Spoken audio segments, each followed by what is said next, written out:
بسم اللہ الرحمن الرحیم۔ سرور کائنات آقائے نامدار حضرت محمد صلی اللہ علیہ وآلہ وسلم اللہ پاک کی وہ محبوب ہستی ہیں کہ جن کو اللہ پاک نے ان کی پیدائش سے پہلے ہی بہت سے معجزات عطا فرما دیے۔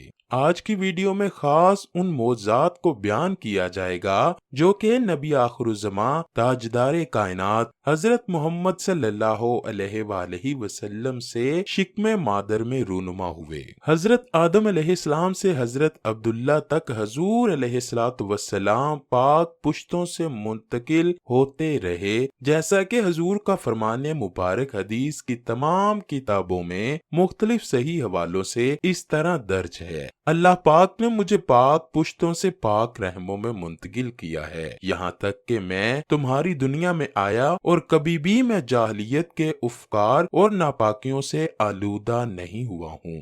اسی طرح حضرت کعب بن احبار سے روایت ہے کہ ایک دن حضور نبی کریم کے دادا جان حضرت عبد المطلب حتیم کعبہ میں سو کر اٹھے تو سب لوگ ان کو دیکھ کر حیران ہونے لگے کہ ان کی آنکھوں میں سرما اور بالوں میں تیل لگا ہوا تھا اور حسن و جمال اپنی انتہا پر جا پہنچا۔ یہ دیکھ کر ایک کاہن حضرت عبد المطلب کے والد حضرت ہاشم سے کہنے لگا کہ اس بچے کی شادی کا حکم پہنچا ہے۔ چنانچہ آپ کی پہلی شادی کیلا نامی عورت سے ہوئی جس سے حارث پیدا ہوئے۔ کیلا کے انتقال کے بعد حضرت عبد المطلب کا نکاح ہندہ بنت عمرو سے ہوا جس سے حضرت عبداللہ پیدا ہوئے۔ ایک دفعہ حضرت عبداللہ نے خواب دیکھا جس کو انہوں نے اپنے والد حضرت عبد المطلب کو یوں بیان فرمایا: اے میرے بابا، میں نے خواب میں دیکھا ہے کہ بطحا سے باہر آیا ہوں اور میری پشت سے دو نور نکل آئے، ایک مشرق کی جانب اور دوسرا نور مغرب کی جانب پھیل گیا، اور وہ دو نور بڑی تیزی سے پلک جھپکتے ہی واپس میری پشت میں چلے گئے۔ حضرت عبد المطلب یہ خواب سن کر بے حد خوش ہوئے اور اپنے بیٹے سے فرمایا: اگر تم نے واقعی یہی خواب دیکھا ہے تو میرے بیٹے، تم سے عالم کی بہترین مخلوق وجود میں آئے گی۔ اس کے بعد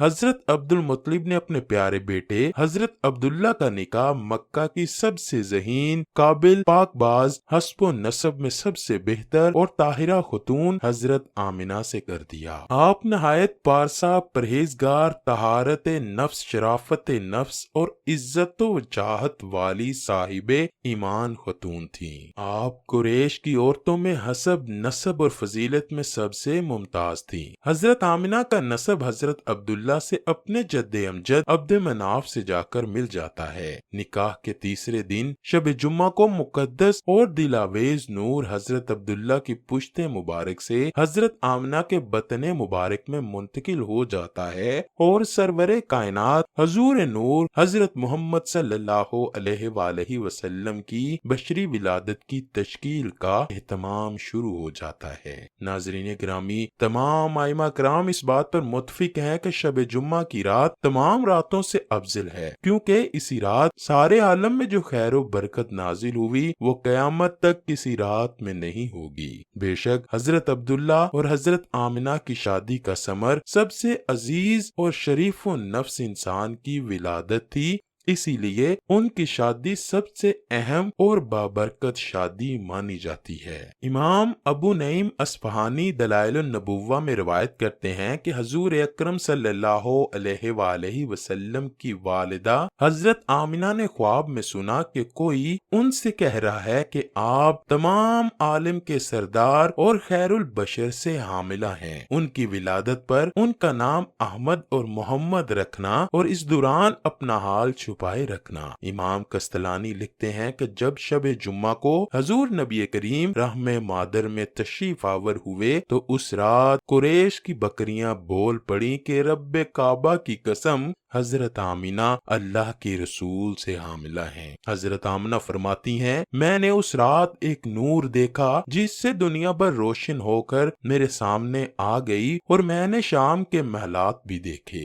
خصائص الکبریٰ جلد اول میں حضرت عبداللہ بن عباس سے روایت ہے کہ حضور نبی کریم صلی اللہ علیہ وآلہ وسلم 9 ماہ تک والدہ ماجدہ کے بطن میں جلوہ گر رہے۔ اس دوران انہوں نے کسی قسم کی تکلیف، قے، متلی، بے چینی اور جو عمومی طور پر عورتوں کو ان ایام میں پیش آتے ہیں ان کی شکایت کا اظہار نہ کیا۔ حضرت بی بی آمنہ فرماتی ہیں کہ جس روز سے حضرت محمد صلی اللہ علیہ وآلہ وسلم میرے بطن میں آئے اس روز سے عجیب و غریب حالات نظر آنے لگے۔ ایک مرتبہ میرے پاس حسین و جمیل بہشتی خواتین کا ظہور ہوا۔ محدثین نے انہیں حور عین لکھا ہے۔ ان کے ہمراہ حضرت بی بی آسیہ سلام اللہ علیہا اور حضرت بی بی مریم سلام اللہ علیہا بھی تشریف لائیں اور اپنی موجودگی سے حضرت آمنہ کو دلاسا دیا اور باور کرایا کہ وہ ایک بہت ہی عظیم و بے مثال ہستی کی ماں بننے کا شرف حاصل کرنے والی ہیں۔ بی بی آمنہ کہیں بھی تشریف لے جاتی تو بادل آپ پر سایہ کرتے، درخت جھک کر سلام پیش کرتے اور پتھر بول کر سلامی بھیجنے لگتے۔ تیسری صدی ہجری کے مشہور مورخ ابن حشام لکھتے ہیں،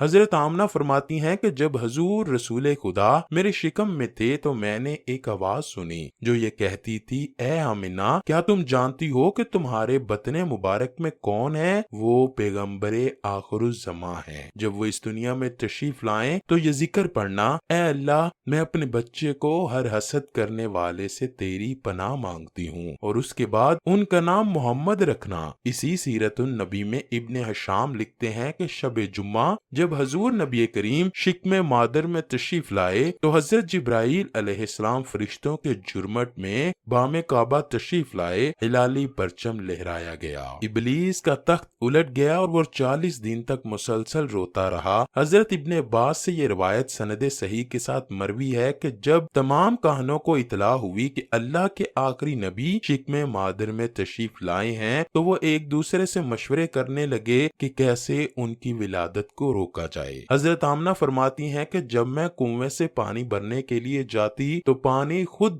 اپنی سطح پر آ جاتا اور مجھے تھوڑا سا بھی جھکنا نہ پڑتا۔ مجھے درخت، چرند پرند، پہاڑ اور جانور مبارکیں دیتے اور مجھے سلامی پیش کرتے۔ اللہ اکبر۔ ناظرین گرامی، کسی مفسر کی تفسیر یا کسی محدث کی تشریح یہ بیان ہی نہیں کر سکتی کہ کیسے کیسے اللہ پاک نے اپنے محبوب پیغمبر کی دنیا میں آمد کے لیے انتظامات فرمائے۔ ویڈیو کو اسی بات میں سمیٹتے ہیں کہ عربوں کی عقل مند خاتون فہم اور سمجھ میں بے نظیر اپنی وفات کے وقت اپنے بیٹے حضرت محمد سے کہتی ہیں، بے شک ہر زندہ مر جائے گا، ہر نیا پرانا ہوگا، ہر جماعت فنا پذیر ہوگی، میں بھی مر جاؤں گی، لیکن میری بات ہمیشہ یاد رکھنا، میں نے خیر یعنی اپنا بیٹا باقی رکھا اور ایک پاک و پاکیزہ بیٹے کو پیدا کیا۔ ناظرین گرامی، بے شک ربیع الاول اہل محبت کا مہینہ ہے۔ اللہ پاک ہمیں اس مہینے کے فیض و برکات حاصل کرنے کی توفیق عطا فرمائے۔ اللہ پاک ہمیں توفیق دے کہ ہم پختہ ایمان اہل محبت و عشق بن سکیں تاکہ ہمارا نام بھی آقا نامدار محبوب رب کائنات صلی اللہ علیہ وآلہ وسلم کے عاشقوں میں لکھا جا سکے۔